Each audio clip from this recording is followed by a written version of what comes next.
We're going to continue the lesson that we've started. We have 3 parts. This would be the 4th part. Okay. We're going to continue this lesson. This would be the 4th part. We have 3 parts already. Figure it out. Jesus. Okay, we're going to continue the lesson using light and tone for the description of form. We've got a couple of methods I want to introduce to you. Distinct ideas I'd like to use. But first, let's review for clarity's sake. Take this. We're going to light this from this direction. Let's say like this. All right. Now you remember we're using the flat side. I want to make sure at all times that I can get a tone. All right. So now I've got a light source that's hitting the sphere from my left here. And therefore, this is all going to go into tone on this side. But I'm going to consider that there might be some bounced light. With the bounced light, we get this phenomenon called core shadow. We get some bounced light. This is going to be very soft here along this edge. See? We can hit this a little harder if we wish. And then we're going to get some cast shadow. Cast shadow is darkest at the point where the surface that's casting the shadow hits the surface that's receiving the shadow. We might even get a little bit of edge there. Right. It's going to get softer. So now we have local tone, core, reflected light, cast shadow. 4 considerations. You could consider line as something as well. All right. So this represents first light, or the strongest light, direct light. It's direct light, it's specific, it's single sourced. So that's the thinking. Keep that in mind. The second light is conceptual light. I'm calling it conceptual light because you're choosing where to put it. There is no real source of it other than where you decide that it should be. And it will work the form in its own way. The second light is a light that helps the first light.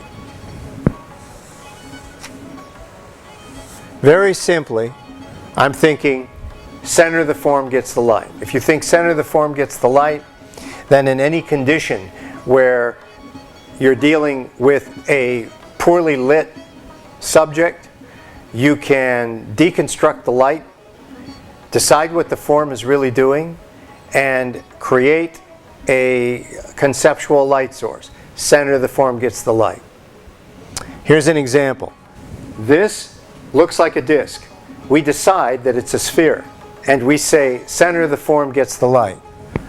Okay, remember, we're looking for the flat side, so I'm going to bring tone around this and gradate it towards the center. What that does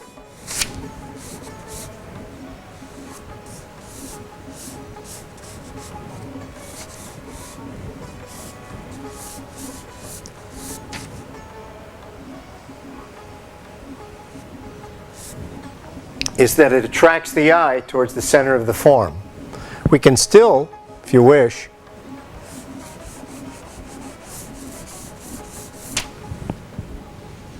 put a cast shadow in. If you work with form like that long enough, you'll begin to really get the idea. Once you get the idea, then you realize that you can also change where that light is actually hitting the surface of the subject. So it might be that the subject is being hit higher, from a higher vantage point. If that's true, then we're going to get more tone down here, and the light source is going to be slightly higher. This is gradating down, like that. Okay, right? So now, by the way, this is a surface that doesn't have any reflected light. So there's no core shadow. So what we're looking at as a possibility is a form that's being hit high, but it's also got a cast shadow, or a core shadow because of the reflected light. Can then still have cast shadow. Right? And you see how the eye is drawn into the center. By the way, this is the conceptual part. It could be that you have a direct light on a subject, but this area is totally blasted out by light. Now, if you want this to not feel flat and actually feel like it's got a surface that pulls away, wraps around, that it's actually got a surface that recedes away from the eye, then we use the secondary light. The secondary light, if we say hits the center of the form but slightly high, then all of this is pulling away from the light source. Receding away from the light source. Right. So you see how the secondary light becomes a helping light for the primary light.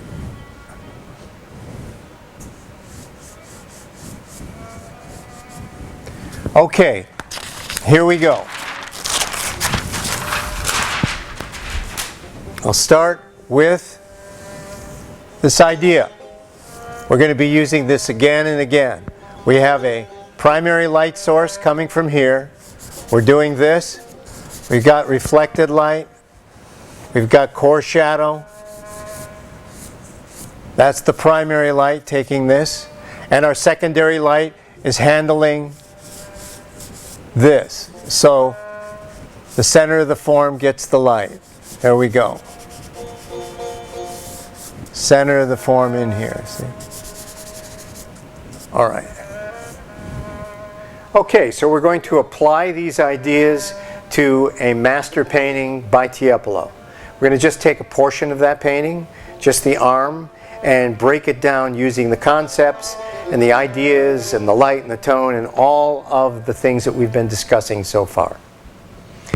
First, you remember I'm saying you should just get a kind of a gesture. So I'm going to say this arm pulls down this way to the wrist, on into the hand, something like that. Elbow here, shoulder over here.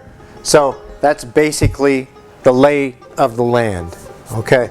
Now, the next thing I might want to do is to think about it, because what I have is a gesture, relative proportion, and from there I want to move into the conceptual forms. I'm thinking this is the direction, conceptual forms. Notice I have a cylinder and a cylinder, kind of like that. Maybe another one here, maybe another one here, another one here. Just getting the lay of the land. I'm going around, up here at the shoulder, something like that. The pecs are pulling in about here. I also want to think of them as being round. If I were considering the whole thing, I might consider where the rib cage was and all the rest of it. We're going to leave that behind, but just so you know where we're working from. Okay, so let's take and start to break these things down. First of all, you can't light an object unless you understand the volume of that object. So in this particular case, I've already determined that this is cylindrical, and that it's the cylinder, I'm going around it kind of cross-axis to the direction of the gesture itself. So that's my first consideration. We've done that. The next thing is that I might want to break this down more incrementally in terms of how the bits and pieces express themselves along the pathway and the direction of this arm. So first I might say, well, this shoulder is kind of like the sphere, something like that. So I'm thinking of it in terms of its volume. I'm saying, well, that's laying on this surface, which is rather board-like, like a 2x4 or something. This whole thing is in here like this. So I see this surface and this surface. This is pulling across. This actually drops down a little deeper, up like that. So down like that. And this. Okay, fitting into this form. Another form, this is like a brick or like a 2x4. Another form is this bead-like shape we see for the forearm. And that forearm is slipping into a box-like shape for the wrist area. All right. Okay. This is here, part of the hand, we'll get into a little bit of that, is like a cone coming this way into the knuckle, fingers, thumb. Okay, like a chicken leg. Why not? Okay, might get cross-axis here, just so we get down into this detail, right? Down into this detail. All right, just to give a sense of the whole thing. We're pulling this is tucking radically, it's going and turning the corner. This is pulling down is much softer. Pulling over like this, we feel the whole surface that way. So I'm actually going to just shift a little bit, add a little bit to this, looking at the form. So you see, slightly it becomes more and more organic as we go. Another form, the tricep, egg-like in shape. It's pulling down this way into the brachialis, which cuts across. I'm starting to see that I'm going to need to give a description that goes around the corner. But it's not as simple as the box-like form right here. We've got the brachialis pulling in here, and it pulls right into a form that crosses from the upper arm into the lower arm, and that form is pulling off in this direction. But it's egg-like in shape. Another egg-like shape. Well, actually this muscle pulling this way starts to form the corner that we see right here. Drop that in tone, begin to see it. We're seeing the other side, we're seeing the other side, and we're seeing this hit here. Okay, this has got a corner to it. This brick-like form here is actually going to be our core shadow. This muscle a little rounder and pulling in. We're seeing the intersection of this shadow into this shadow. We're going to drop this now in tone. Start to see it. This is fitting in here. All right, a little of this. When I'm putting tone on this side, I'm actually doing this tone, the second tone, which helps round things out. Notice that the light goes to the center of the form. Right? Light goes to the center of the form. I'm pulling this line and this edge. Comes over to the bone, around the corner to the bone, under, turn. We're seeing this turn around here. But the core shadow on this side from the direct light, something like this. A little cast shadow. See, it's showing the muscles very strong. Cast shadow, remember, has a harder edge to it. All this.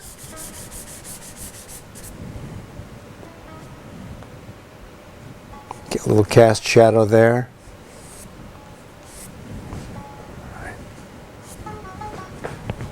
A little deeper here.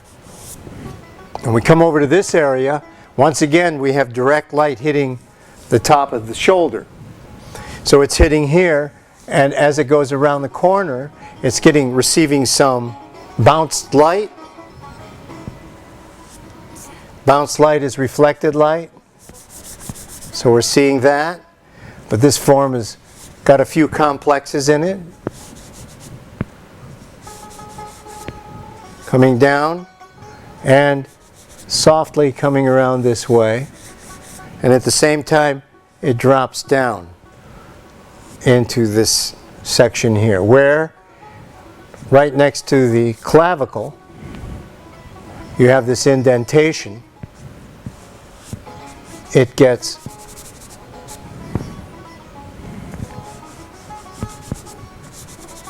some cast shadow. So there's reflected light, core shadow, reflected light, cast shadow.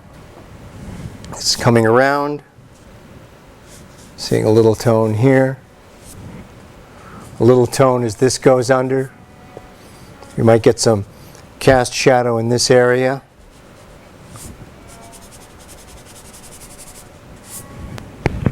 Start to get the point.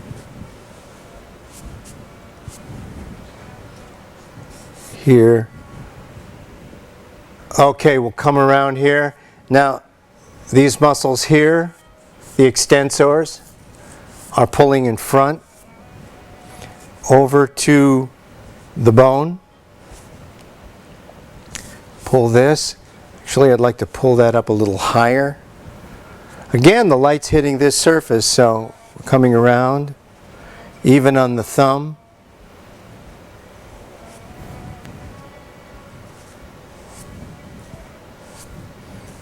Get the idea. Okay, and if we just pull this around, this is actually tucking in here. So we're getting, once again, we're getting direct light, core, reflected light, and inside between the thumb and the first finger, we're getting some shadow. This is because this finger is actually going off in this direction. We're seeing some of this form buckle. Buckle as it goes. All right. Bone. This is swinging around. Strong here. Seeing this on the other side. Again, tone. So, direct light, you get this side. The secondary light, center of the form,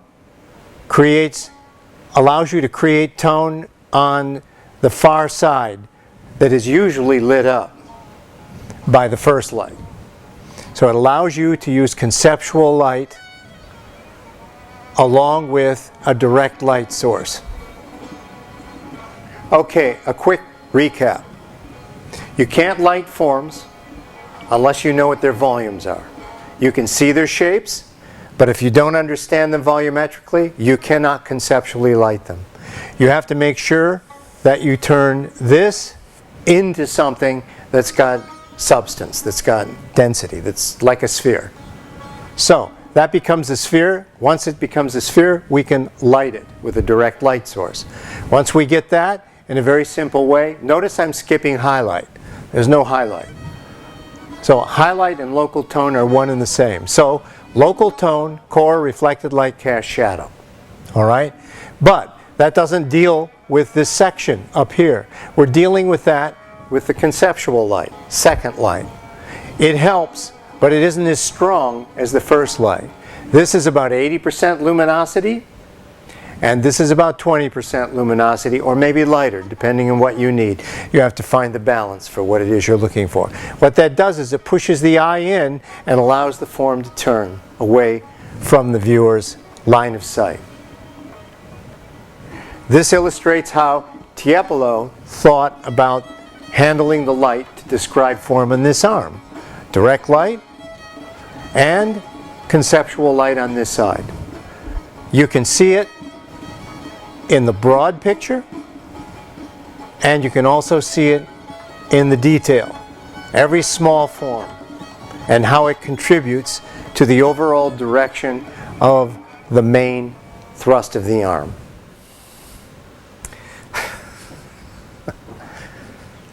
Okay, so we're going to continue our lesson with part 4. I guess this would be section 2.